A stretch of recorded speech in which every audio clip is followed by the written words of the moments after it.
So in the country, we have a special relationship with fire and alcohol.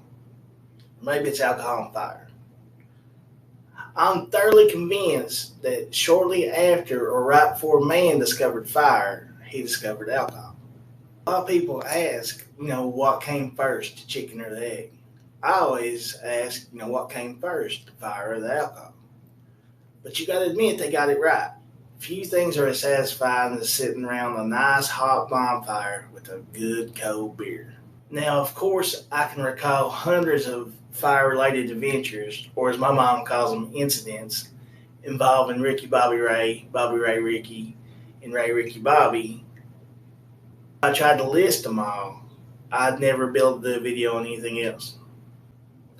When I was about 10 or so, Bobby Ray Ricky, and Ray Ricky Bobby, they cleared a bunch of land behind the trailer, and they had this brush pile that was at least 10 foot tall and as big around as a house.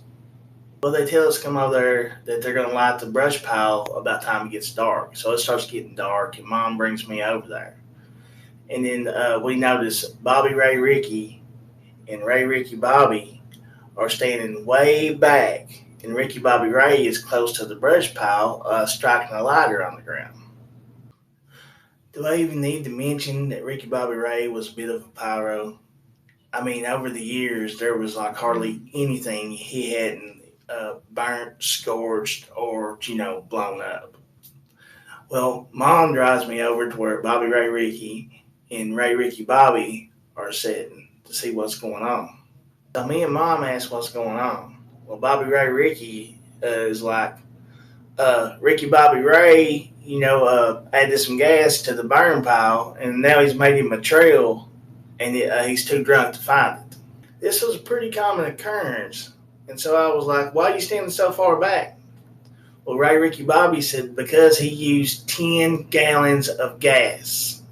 Now, for those who don't know, 1 gallon of gas can explode with a force up to 5 sticks of dynamite. Now, keep in mind that Ricky Bobby Ray didn't use 1 gallon, didn't use 2 gallons, didn't use 5 gallons. He used 10 gallons of gas. And where he was drunk and it was dark, he kept getting closer and closer to the burn pile trying to find that trail he had. The next thing I know, there's this huge fireball, and this wave of heat hits us even as far back as we were. Like the brush pile comes like 5 feet off the ground, and it knocks Ricky Bobby Ray off his feet.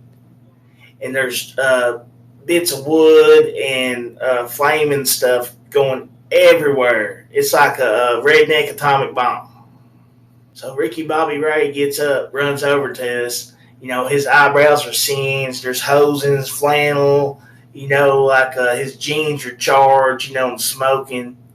And he was like, wow, who the hell saw that coming? And Ray Ricky Bobby said, well, just about everybody, except for you. Now, the second adventure or incident that I remember, it kind of involves like those things you were told when you were younger, and they don't always turn out to be true. Like, just because you eat a big meal and go swimming don't necessarily mean your stomach's going to cramp up and you're going to drown. Also, I was always taught that pepperoni is made out of goat's meat. And now I find out it's not, about 30 years later. But, it's kind of along those lines. So where we had such a big extended family, Grandma always had to supplement in her food with things us kids could either catch, shoot, or trap. It didn't matter, if it was fish, if it was some kind of something we trapped, squirrels, rabbits, or something that the older guys shot, like deer or anything like that. Was always she had a recipe for everything. So one day, Ricky Bobby Ray Ricky, and Ray Ricky Bobby, they had jugged some snapping turtles.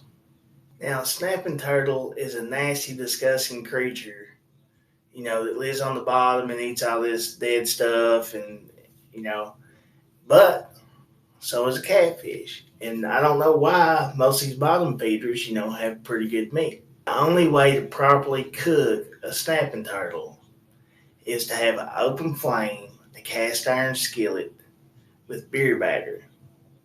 That was the only time my uncles, cousins, whatever you want to call them, uh, would use would pour out a beer and not consider it alcohol use. So in the corner of the yard between my mom's house and Ricky Bobby Ray's trailer, they built this makeshift fire pit. They had a couple concrete blocks. They put a rack over top of it. They had all this seasoned wood that they was piling up underneath it. It was late summer, so Mom was trying to get me to get used to getting up early in the morning to catch the bus. And so she wouldn't let me go out there and sit with them while they were cooking the turtle.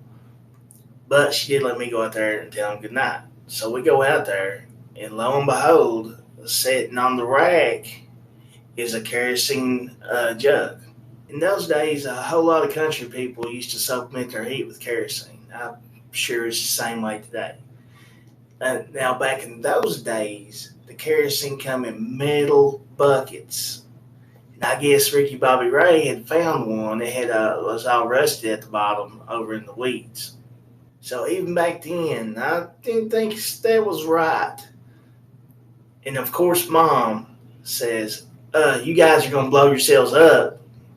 Well, Ricky Bobby Ray says, kerosene don't blow up like gasoline. Everybody knows that. That is, in fact, a lie. Now, it is true that kerosene has a higher combustion rate than gasoline. Now, I believe most of you all are pretty smart, but, for the Ricky Bobby Rays out there, light match, go boom.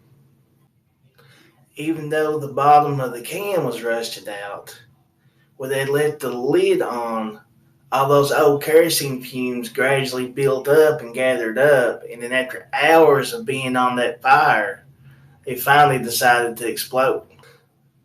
So I got a window at the foot of my bed, and I can kind of see the edge of the fire. Well, by the time I fall asleep, I hear this god-awful screeching sound like 100 bottle rockets going off at once. And I see this can go about 8 foot up in the air and explode. So me and Mom run out there to go check on them. And we see these three drunks, stop, dropping, and rolling on the ground. It's 1,000 wonders, that the shrapnel from the metal can hadn't hit them, but all they'd done is, scorched their clothes and stuff. And of course, it destroyed the turtle, which was the whole thing that they wanted. Mom just turned around and started heading back to the house. She goes, well, I guess it's true what they say. And I said, what do they say, Mom? She said, God watches out drunks and fools. And in this case, God had to work overtime. He had to do both.